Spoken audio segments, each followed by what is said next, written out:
Hello and welcome to Dungeoneered, a podcast dedicated to discussing Dungeons and Dragons. I'm Aaron. And I'm Josh. Let's do this. Yep. So, Josh, I have an exciting week coming up, which I think I've told you a little bit about. Yep. I have this best thing in the whole world called jury duty. And I have gotten it. This is my third time getting it since turning 18, which has been once every couple years, which is like the minimum you can get it. So apparently I just get it all the time. So I'm very excited. The good news is... you want to know something fun that I just think would be just great to point out now that I've never gotten it? It's so dumb. Why? Yeah, nobody in my household has gotten it either. And I'm over here sitting in the solid 3 for 3. You're making up for the rest of your family. They're giving you all of the... They're like, oh, they didn't have it those years. So let's just give it to the child. Yeah, I just am scoring all the points. But the good news with that is that I know what I'm doing because I've done it so many times. So it's like we're going to work because I do it all the time. So but it's so dumb and I'm not looking forward to it.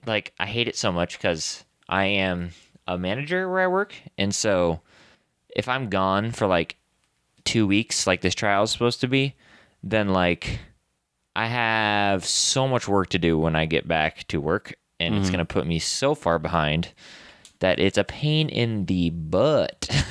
That's the main reason why it sucks. It's just like it takes up so much time. And then doesn't your boss also have it right now? So you're literally having to close down because you and your boss both have jury duty right now? Yep, he just finished his like a couple days ago. So so yeah. But mine got postponed a week. It was supposed to be at the same time. So I thought it was going to be at the same time. So I was confused when you said he got out last week. Yeah. So mine was supposed to be the 8th of November, and now it's postponed. But so I have to do that tomorrow, which means I have to drive to the middle of the city and find parking. And I mean, I could take the bus, but taking the bus is a hassle. Finally find what it means to be living. Yeah, I just get to experience that sweet, sweet jury duty life again.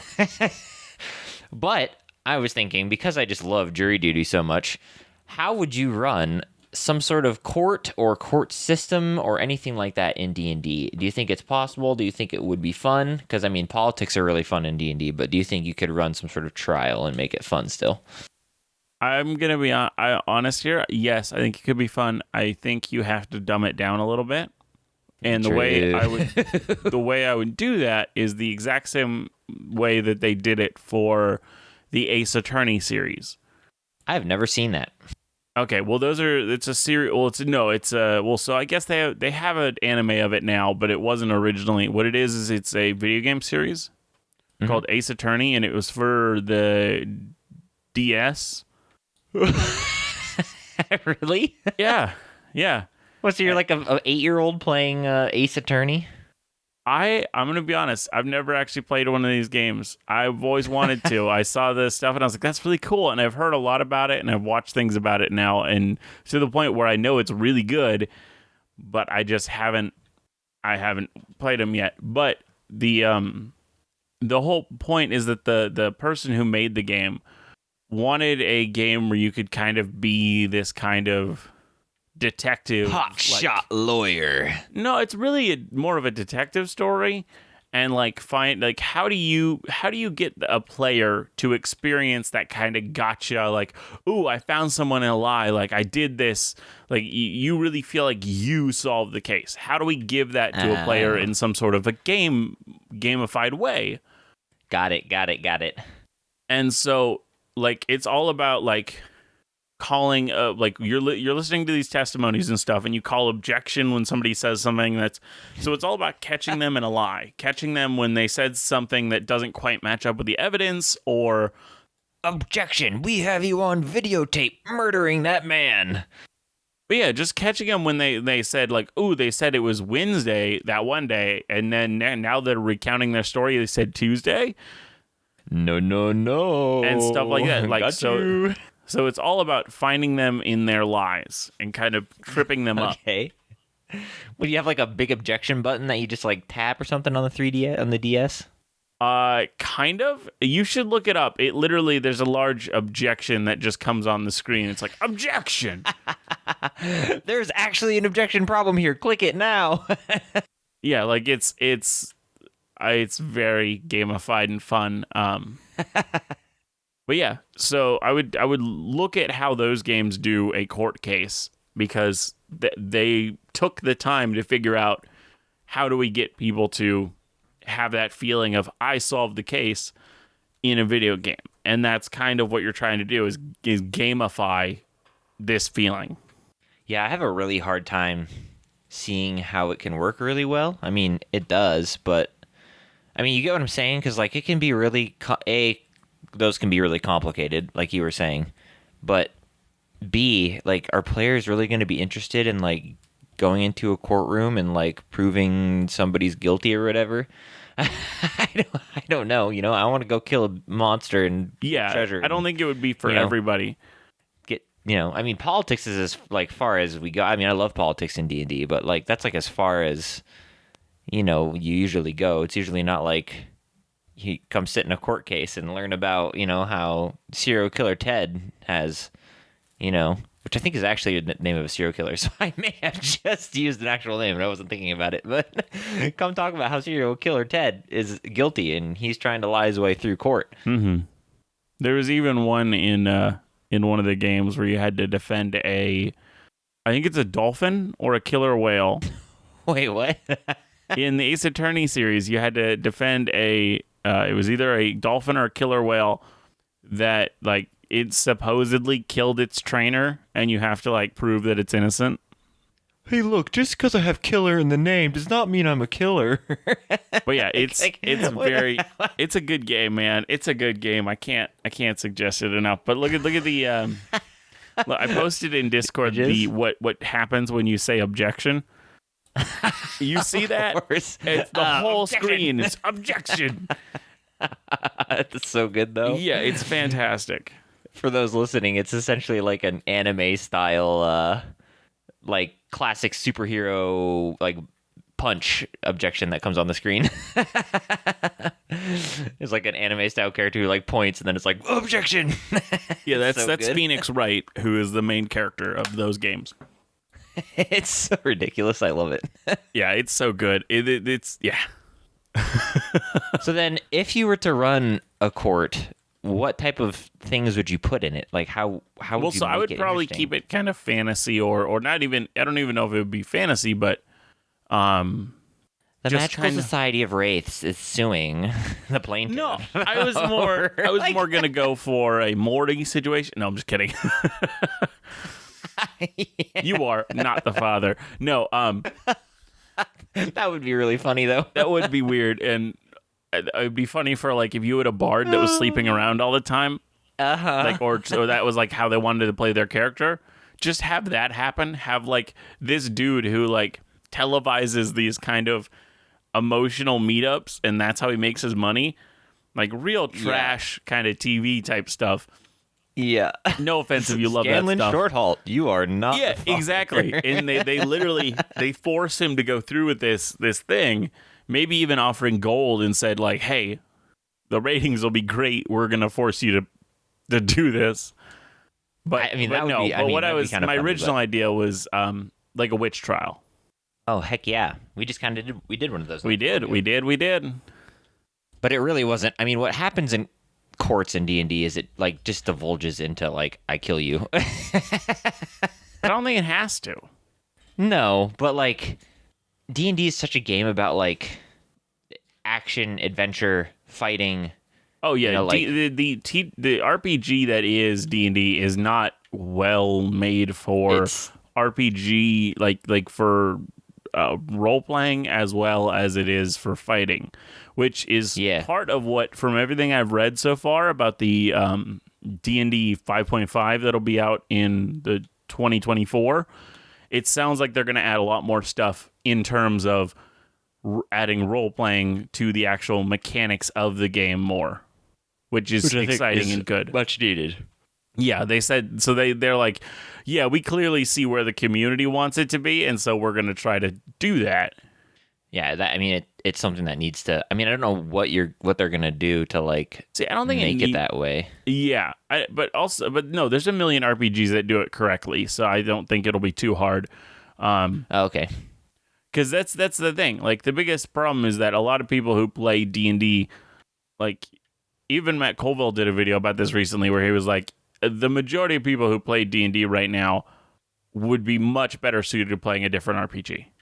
Yeah, no. Like I it's totally not agree. it's not suited for everything that we are kind of forcing it into. It works, but there's ones that literally that's how their game is designed to work around that type of story and accentuate it and make it kind of make you feel more involved with it. Yeah, it's not just go into the dungeon and kill a dragon and then get your money and do it again. You know?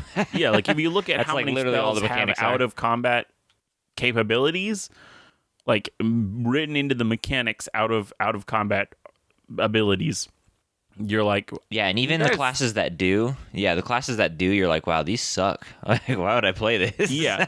No class ability is really out of combat really focused. It's all like, ooh, you can restore your bardic inspirations, or like they're all combat. There's a few. Yeah, there's like the College of Whisperers one has a lot of like things you can intimidate people if you're in a room with them for a minute or whatever, and they're pretty role play based. But the main reason you play College of Whisperers is to use psychic blades. So like, Yeah.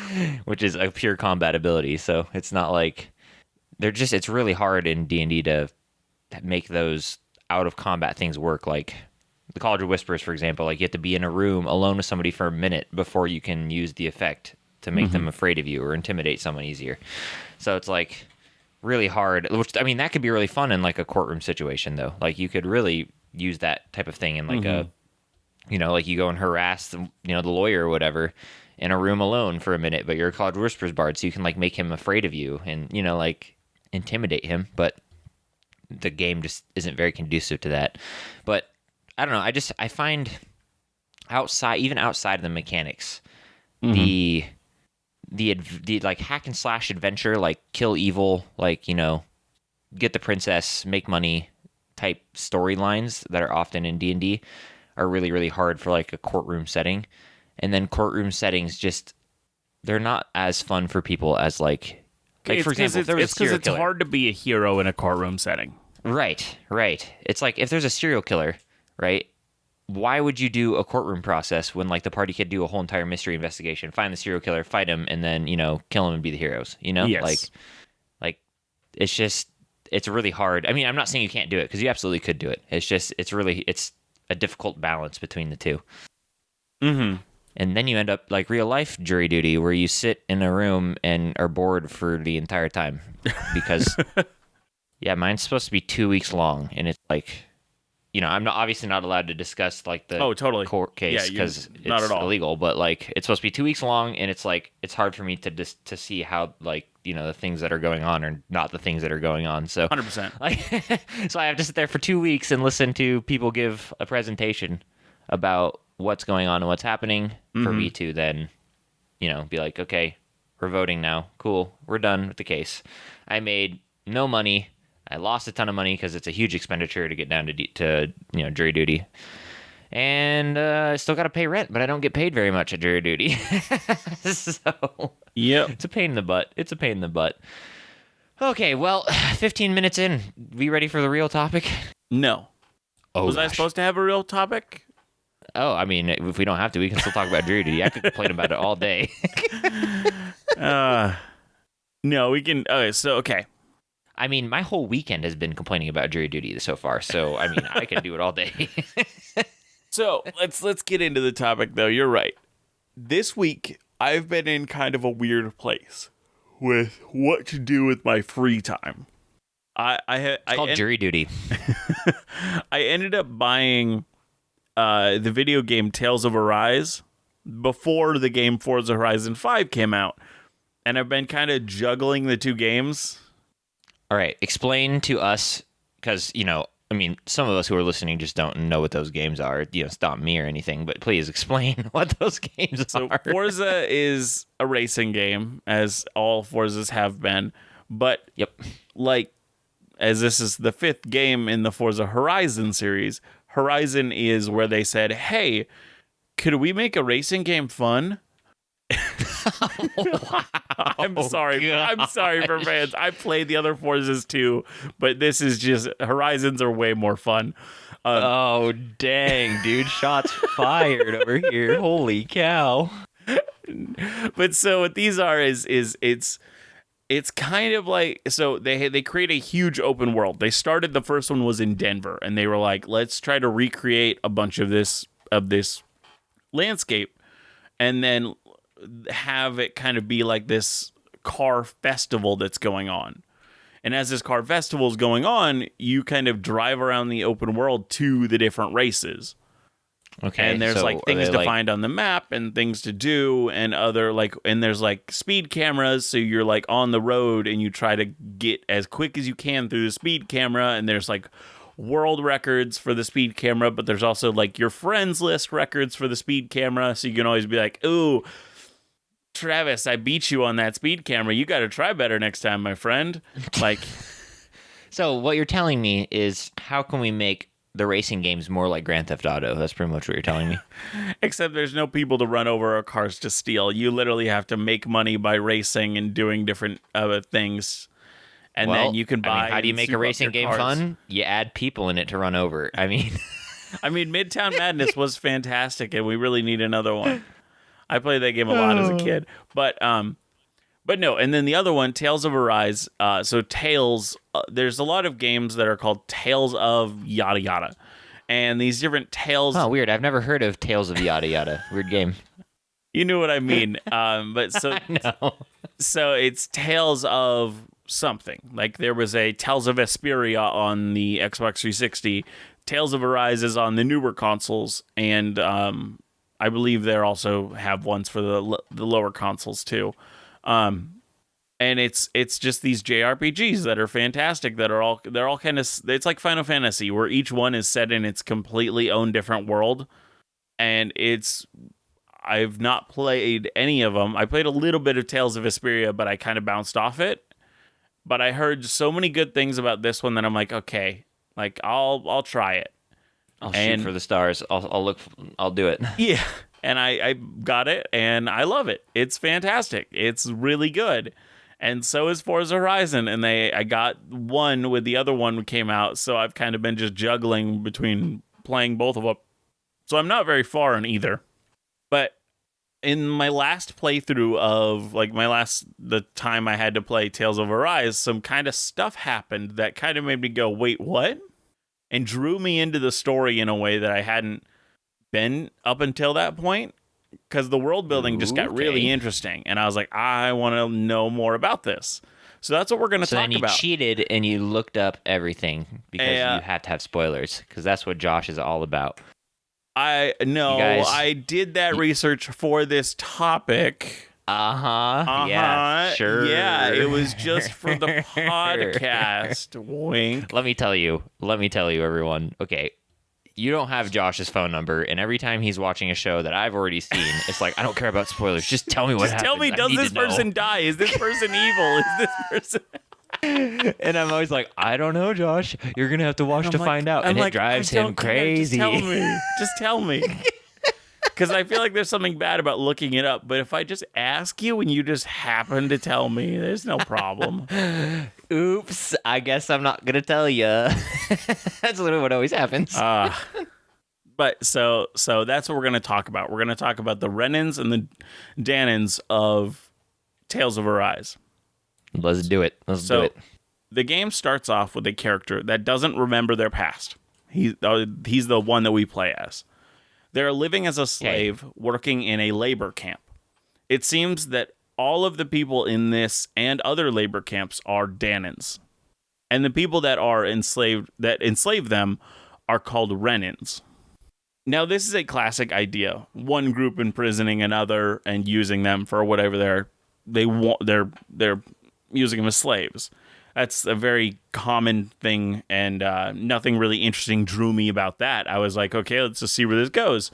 But then it was revealed near the end of the first chapter that things are not as they seem. Okay. But let's dive into these two groups first. Oh, you put me on a string and then you just yanked it away from me. All right. So the story takes place on the planet of Dahna, where, as you can assume, the Dahnans were from. Near this planet is the other planet of Renan, where the Renans are from.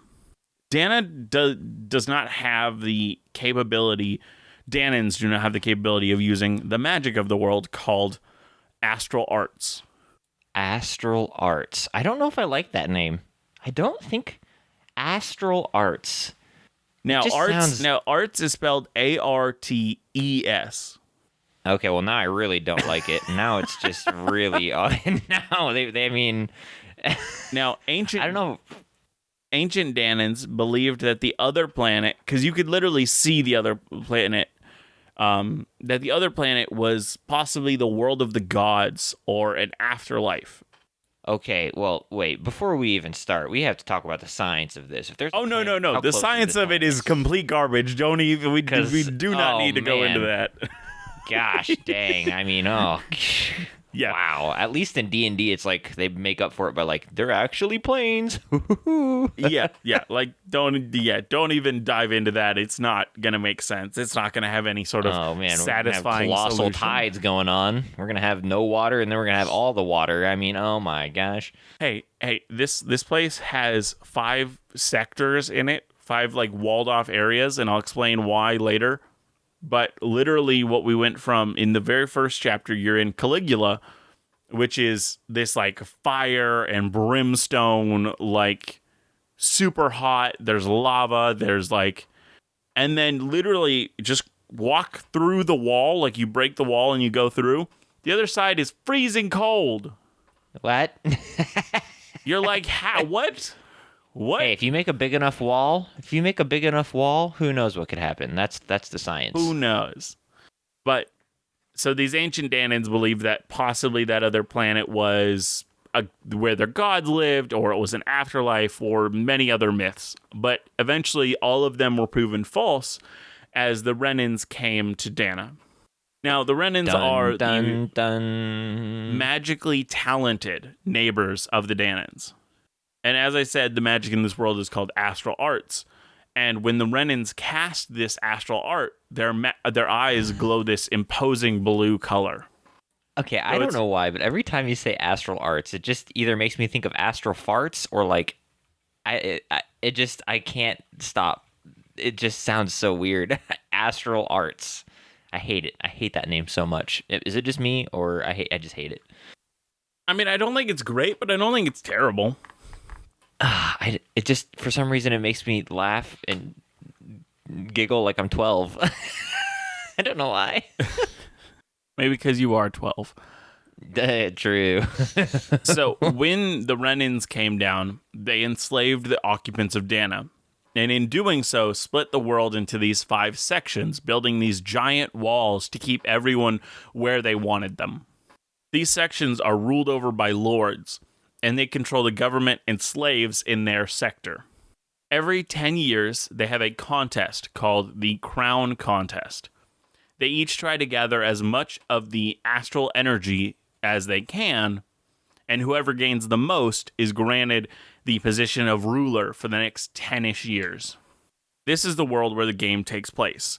And we discover near the end of the first chapter that the Renans aren't doing what we thought. The main character is asked, "What were you mining as a slave?" And he answers honestly that he isn't sure. It was some sort of mineral or something. The person who asked him the question then asks, since this world has advanced tech and some sort of like it's not really steampunk, it's pretty advanced technology. Would it not be more efficient for them to just use that technology and automate the whole process if they were looking for minerals or material? And this is when it hits you as the player and as the character. They were never using the Dahnans for the actual effort of their labor. It turns out that inside of every Dahnan is a lot of astral energy, and hard work and effort causes them to lose it, kind of releasing it. And the Renans have been capturing that energy And it's all in this pursuit of the crown contest and gaining the most amount of astral energy so that the lord of whatever area can become the lord, the ruler. Man, that's messed up. That's messed up. Yeah. Now, as I researched, I discovered that there was actually a lot more to this than just that, which is already a cool reveal. Major spoilers here, so if you don't want to kind of have some of the game spoiled, skip like a minute ahead. Ooh, only a minute? Ooh, Yeah, brave choice. The planet of Rena is literally eroding. It's hollow on the inside, and things are just falling off of it, falling apart. Okay, that's a really cool concept for a planet, Yes. though. I'm not going to lie. And despite the planet looking fine from Dahnan, because literally the side that is facing Dahnan is one of the few untouched areas. So it looks like you could see a whole planet, but actually behind it, it's like 75% eroded. Ah, it's like the moon. There's Martians on the other side. We just had never seen them before. And most of the rest of Rena, besides what can be seen from Dahnan, it has eroded away, thanks to it being almost completely drained of all astral energy. And these collections of energy on Dahnan are actually being used and manipulated by some to try and save Rena. And so they're gathering all this magical energy to try to save their planet. So there's like a good purpose behind it, but also there's evil people doing it, and they're doing it in a bad way. Yep. And I love these kind of stories where it's kind of like, this is super awkward. Yep. And so that's what I have. That's kind of the basic story of the Dahnans and the Renans from the Tales of Arise. And I was just really inspired by this. And I was like, oh, I love this idea of like, they're like in the game, they both look human. And even at times they're like, they have trouble discerning whether another person is a Renan or a Dahnan. Like they're so close to each other. There's literally no reason for them to think one is inferior than the other. Yeah, yeah. And now one is harnessing their energy to save their planet, right? Yeah. That's what's going on? Yeah. There's like groups in the background that are kind of manipulating it all to go that way, but I don't want to divulge too much. Yeah, I mean, I love the concept of like the planet is collapsing in on itself. Super interesting. I think that's super interesting. I mean, obviously, again, science might be a little bit difficult in there, but yes, still, it's really cool though. I love that concept. And so I was thinking for our topic this week, we could try to create some sort of like we look at humans in our or orcs or whatever, and have a division amongst that race of like people who needlessly think they're like better or they're worse or whatever it is. Like there's just like this kind of cultural belief of, even though they're like, you look at from an outside perspective, they look at orcs and they're like, oh, all the orcs look the same. But to the orcs, like that group is bad and our group's great. Right. And so creating what is the division that kind of made people think, oh, I'm all, we're way better. Okay, well, if we want to keep it within the realms of our current season, I mean, my first initial thought is obviously because we have like this kind of new world versus old world type mentality. Yeah. My very initial thought is civilized versus uncivilized world, even though they're the same, like people, the same humanoids, the same races. Mm-hmm. The civilized, well, both the two civilized versus uncivilized in quotation marks worlds, the old and new world, see each other as different and bad. So, I mean, that's a really common trope, though. Yeah. Like, I mean, if you think of like Pocahontas and stuff like that, I mean, you at could least also in how we just say portrayed it in movies. Yeah, that's also how a lot of people came here and just to America and believed that's how it was, even though that's that's how a lot of anthropologists like are now coining and saying those terms is like, we no longer believe that any group is like, oh, they didn't have this technology, oh, then they're behind.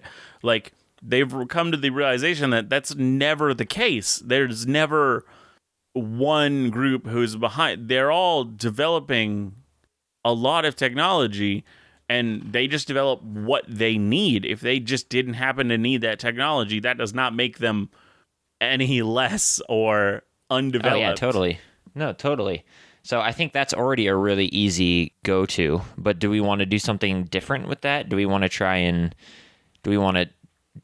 have a different group, like different groups that are, having the same problem, or do we want to stick with this old world versus new world mentality? Well, I think we could do that if that's what you want to go with it. But yeah, I'm not saying I want to. I mean, I don't know what we would add to it. It's pretty self-explanatory, kind of like there's so many movies and things like that that are based off of that mentality. Even like Avatar, Blue People Avatar. I mean, even that is based off that. All of these, heck, even in real life history, things happen like that all the time. But I don't know, it might be fun to like do something different. We don't really have too many like societies built or in this season yet, really. Yeah, we really don't. We kind of have the new world and the old world, and that's pretty much all we have. So it might be fun to make a couple societies that are, against each other, that think one another are bad or different just because they've had a different experience or a different style of life. So that could be really fun. So thoughts?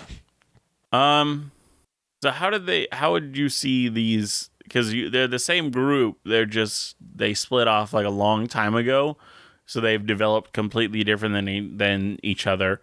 How do you see them having split off? Well, okay, there's a few things that we can do, and it depends on if you want to do like.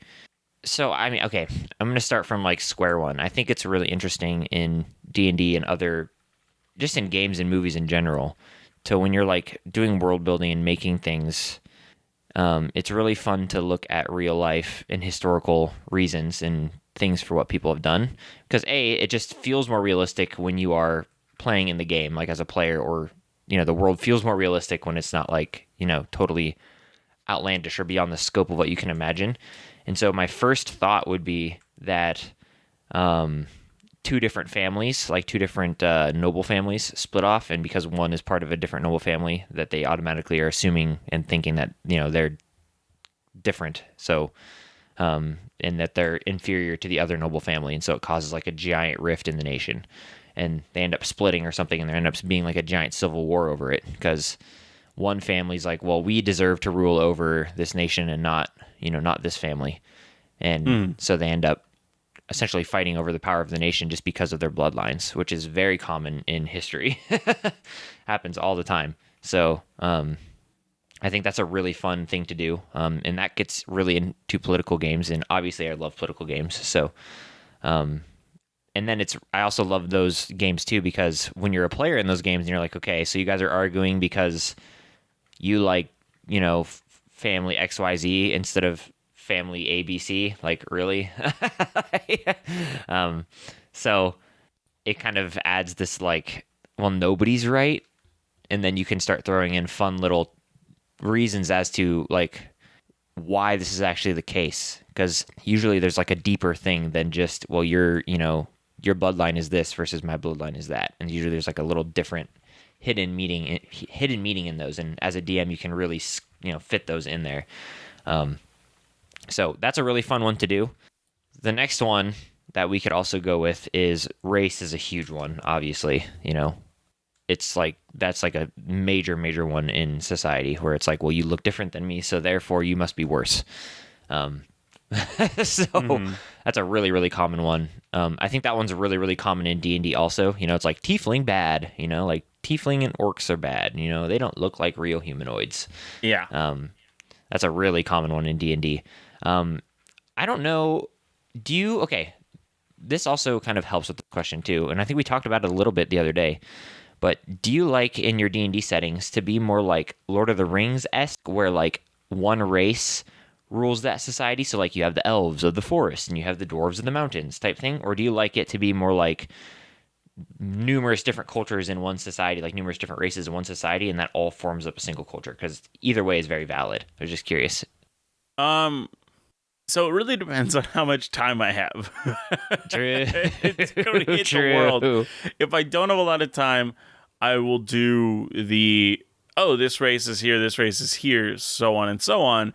But what I prefer to do is I prefer to do this culture is here, like, but I come up with a base culture for the race and say, so original elves were like this. So culturally, there is kind of a connection between all elves, or the majority of them. And then I go on to the idea of, from that, how have they changed, like, on a more minute scale and kind of integrated into the culture where they move to. Yeah. I used to do a lot of world building like that, and that's really not to say that that's a bad way to do world building. That's not what I'm saying at all. I used to do a lot of like, this is racist culture is this, and like they live here, or like, and then they slowly integrated to different places. Recently I've started doing like a lot of, this is culture XYZ, and they have like a bunch of people, which I'm not sure is super realistic, I guess, in real life, because in real life we tend to really split between races, like heavy, like really heavy. Like even in the United States, we have literal sections in cities that are called like Chinatown, and that's where all the Asian people live. Like Yeah. like we do that really heavy. So I guess it's not always super realistic, but I tend to like build a culture and then have like subgroups of races that kind of fit into different locations. I don't know. I think it's just because the history of my world's a little bit not race driven. It's more of like God's created everybody and then we all fought and now everybody's all of a sudden free and you guys can do whatever you want. But I don't know. So it kind of depends on what we want to do. If we want to do like a race driven societies where like, elves live here, dwarves live here, humans live here, then it would be really easy to do the race one where like humans believe elves are inferior in every way, shape, or form, and they've been enslaving them for 100 years. It'd be super easy to do. If we wanted to do the other one, like where we build a culture first and then has numerous different races in it, you could still do race tensions, but you could also then easily do like family ties. You could do cultural differences, like maybe another really fun one would be like religious differences. So maybe a group in society, they worship, this god, and the other society believes that, well, that god's like, terrible and they're brutal and barbaric, and so our god is, because they believe in that one god. Yep. Interesting. Yeah. So that's also a really common thing in history too. Yeah. That happens all the time. I like that. I think we should do that one. The religious one? Yeah, I like that, where it's because of beliefs or like one specific cultural thing that they do. These other nations kind of this other just kind of writes them off. Yeah, okay. A fun little example of that in my world, I have a very heavy example of that.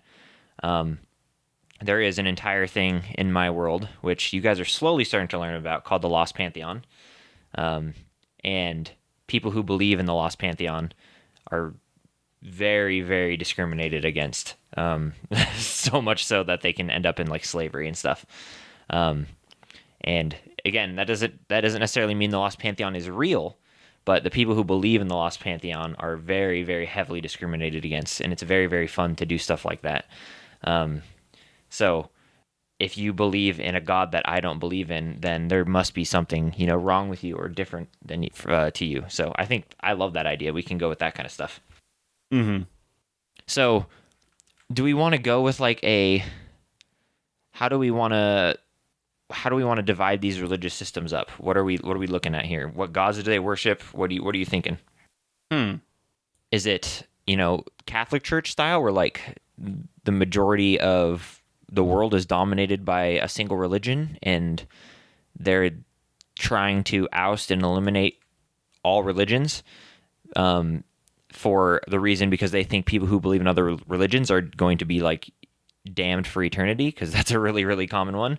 And it also is like really awkward because if like you truly believed that everyone was going to be damned for eternity if they didn't believe in your God, then like you would do a whole lot of stuff to really like, try and prevent people from that happening. So you can easily throw in like a really interesting idea of like, well, these people are somewhat, I don't want to say justified, but somewhat justified in like their reasons for doing it, because they really truly believe that everyone who doesn't believe in our God is going to experience a terrible life. Like their eternity is going to be ruined. Mm-hmm. So you could do something like that, and that's very realistic because that happens in real life so much. So that's a very realistic one. You could also do a classic, like a god of nature versus like a god of like an ideology. So like the god of love and passion versus like the god of nature, like primordial type thing, where it's like primordials versus non-primordials. That's a really common one too. Mm-hmm. Thoughts? I'm I okay, I don't know. What are you thinking? I don't know. I think I want to go with in this, whatever nation this is, Mm-hmm. the majority of the people in this nation believe in, let's say, a central pantheon, like a central 10 gods or whatever, 20 gods. And if you don't worship some of those gods in the pantheon, then they believe you are going to experience essentially hell in the next life. Like the rest of your days are going to be in living agony. And so they have essentially tried to repress and control any other groups of religious people. Mm-hmm. And what I think it's really fun in D&D with this is that the gods in D&D are like so extra tangible, because like, oh, you can have a cleric of, any different god, and it's proving like their powers are real. So it'd be really fun to throw in the dynamic of like, well, these gods are real. Why do they think that if you believe in these gods, you're like going to be damned for eternity? So I think we should do something along those lines. And somehow in history, it's been maybe even stems from the gods themselves. So like the central 20 gods in the pantheon, like excommunicated these 5 gods or whatever. Okay. And for actions that they've committed, perhaps. So maybe like they committed some sort of like, they broke some sort of cardinal rule. Like maybe they interacted with society when they weren't supposed to. Or maybe they, or they created the box. These 5 gods created the box, and the rest of the pantheon is like, why would you do that? Like that's a terrible idea. I would say if we're gonna do it, we should do it like that Titan, the Titan that went against the Greek pantheon and gave humanity fire. Yeah, I mean, So something like that is super fun. Yeah. the pantheon created the box, and these people were like, "We're gonna give it to them." Okay, yeah, so the whole pantheon created the box, and then these 5 gods broke away and gave humanity And they're called the like box. the givers because they gave humanity the box. Ooh, okay, that's an interesting name. I like that name. So yeah, these 5, Yeah, I this mean, what do you call them, group, giver whatever gods? it is, worships the givers. Yeah, they worship the givers, and like the other central group, like this other religious group, believes that, well, if you believe in these gods, you're essentially worshiping like the betrayal of what our pantheon is, and that's going to lead to a devastating afterlife for you.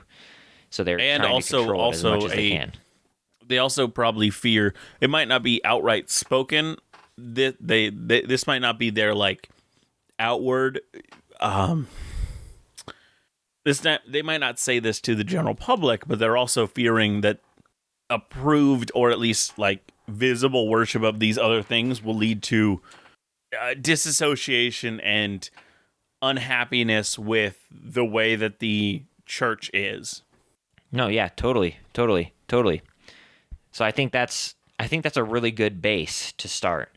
So we got to start a little bit from the beginning. We have the pantheon created the box. And for, I guess, those who haven't listened to all of the season, the box is like a magical artifact that you can open, and it like creates something if you trade it something. So you have to give something in return, and it like creates stuff for you. So that can be landmass, that can be endless wealth, that could be riches, that could be literally anything you could think of.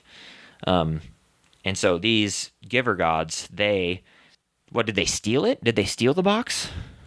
Yeah. And they stole it and they gave it. So why would they steal it and give it to humanity?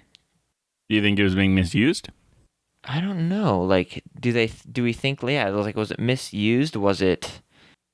so maybe, okay. Could it have been created for some reason for the people, but the gods decided not to give it to them?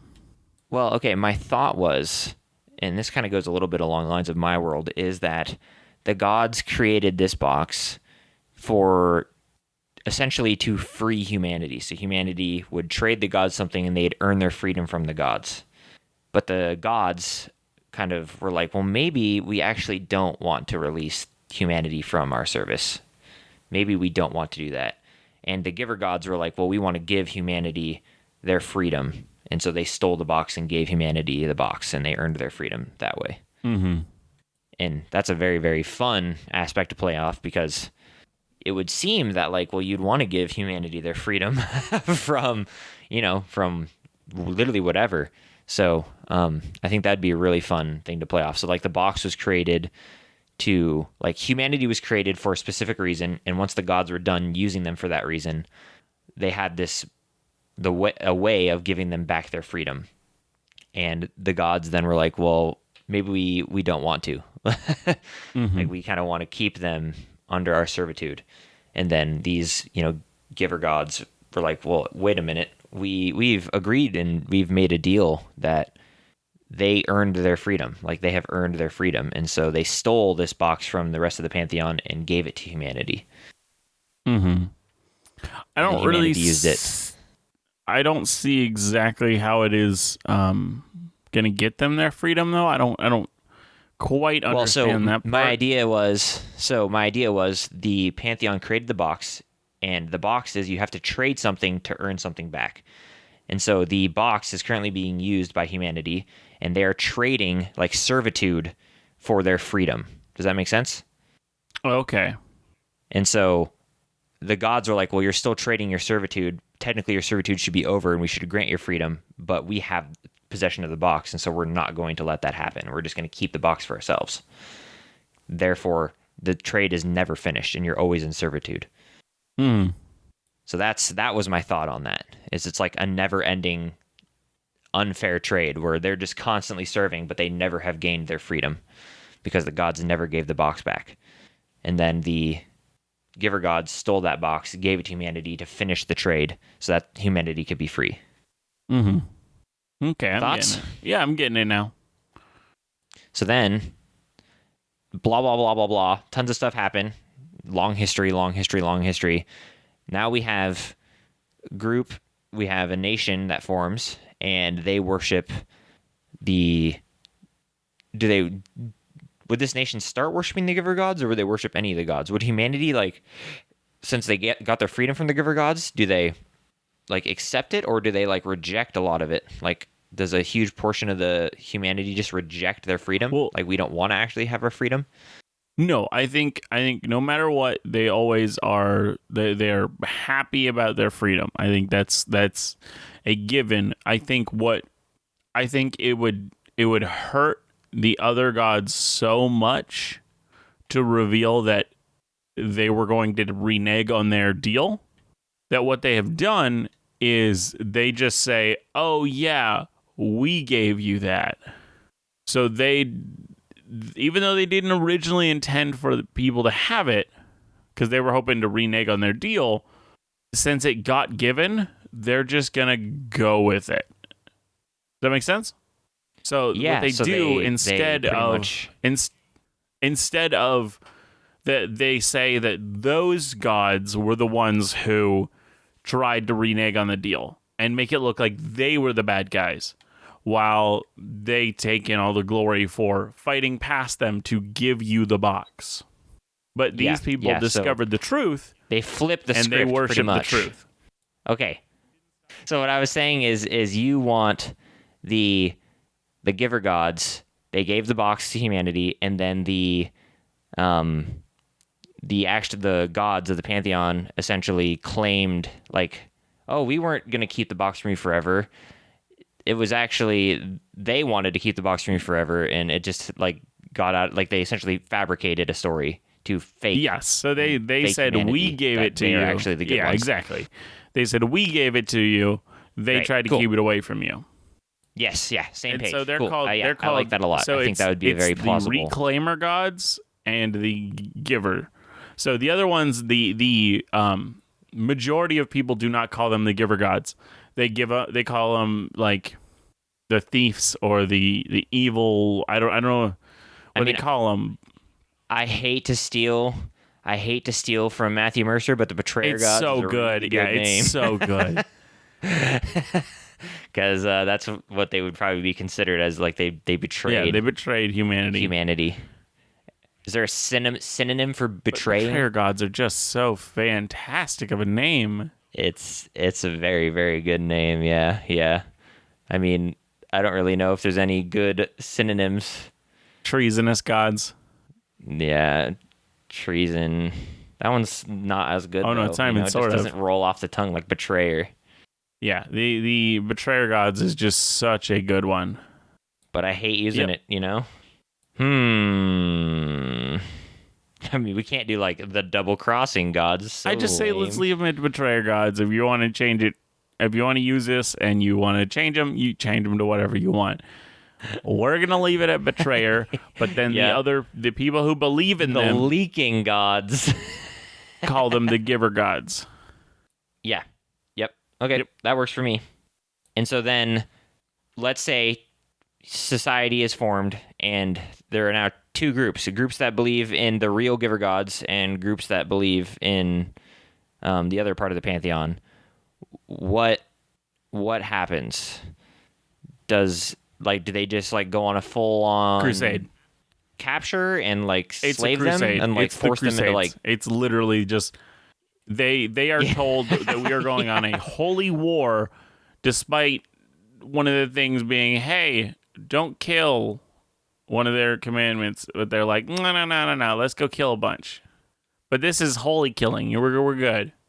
And so they kind of have them attack this group that is not aggressive in any way, and they create this animosity with whatever part of the world where this group lived in. They have created a permanent kind of reticence or hatred between these two nations of just like, you just randomly attacked us once. We don't trust you. Yep. No, and that's really realistic because it happens in history. So who wins then? I think it gets to the point where it's too much money for them to keep soldiers there. I think it's far away. I think it's like the actual Crusades, where it was that far with that much of that much capital required to keep an army there, that it's just not. Yeah, so it's not sustainable. March halfway across the known world. And destroy, pillage, and ransack a huge portion of their lands and nation, and then leave from hardships of war and money. Do they bring a bunch of those people back as slaves? That's the next question. Does this original group believe in slavery? Well, see, the reason I'm going to say yes is because they are like, your gods wanted to keep us in slavery, so we have the holy right to keep. So it's only these types. It's so I think it's anybody from this. It becomes like it devolves over time to just anybody from that nation or part of the world where the Crusades happened. They just believe, oh, you're all a part of this cult. Yes, and we have the right. Yeah, and because your gods kept it's us our holy ordinance in slavery, to keep you in slavery. Yeah. And I think it works really, really good. It's always a great thing to say about slavery, that it works really, really good. Yeah, true. Aaron, 2020. You're right. Slavery. It works really, really clip it. good. Yep, clip it and ship it. Oh no. But yeah, I think that works really well with the story. Does. So, and then is there like efforts to free these people? Are like, what's the repercussions of this? What does the world think about it? Do they fight back? Is it I think still ongoing? okay. I'm assuming it's still ongoing, right? Oh, I definitely think it's still ongoing. I think one of the biggest things is that it's kind of like an England thing where they are one of the most powerful nations. So yeah, the they empire. have a huge amount of funds and things, and so people might not like it, but no nation is going to outright say, "We want you to stop this." Because they do not want to. It's essentially ruin like their trade and the kind of environment they have with these people. Right. It's essentially we are a big majority of the rest of the world also, so you can't really say no. Also, I think like we have so much money and power. Also, I think it's like a kind of a situation where they also have become one of, like, in the modern society, they have become one of the best place to have things manufactured. So like it's like the China thing where it's like, oh, everything is made in China. The majority of things are made here, but the companies are elsewhere, but they're made here because they have cheap slave labor. Yeah. And so they've all... Yeah, a lot of like natural resources are really easy to get here because they literally have so much slave labor that they can, Exactly. Everything is... So you can buy it at a cheaper price. And so that also helps the nation be very lucrative, as it's making a lot of money from this sale of natural resources and things, but it's all harvested by slaves they do not have to pay. Yeah.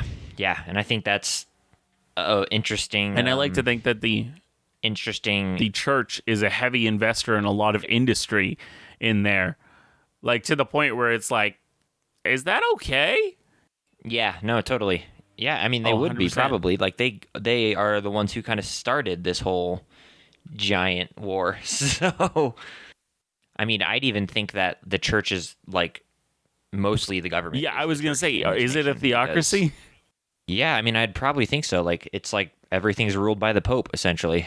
Like he dictates the holy rites, and here we are now. So then, do you see these people like living in like slums type thing, like the slaves? Like, how do you see them treated poorly? I mean, I probably would, right? They're not treated well, like 1,000%. There's no laws to protect them. There's no anything. So people I think each person who owns slaves has like a ridiculous amount of freedom of how they can really treat them. Like, there should be any sort of laws to protect these people, but there is none. And so if people want to treat them like the absolute worst, give them pretty much no place to live, they can, because there's no laws against that. Yeah, I totally agree. And I think, it'd be really interesting. And this is going to sound even more terrible. But what if, like, every citizen, like, every devout citizen of this nation is, like, it's their right to have a slave? It's like a rite of passage, a growing up thing. You get a slave. You get a slave. It's like the rite of passage of, like, it's like a proof of adulthood. Your parent feels confident to give you one of the slaves. Right, or even the government, like even the church. Like, it's like your... bar mitzvah is to own a slave. Yeah, like your pope or whatever. The major leader of your like nearby church is like tasked with, when they turn 18, you give them a slave.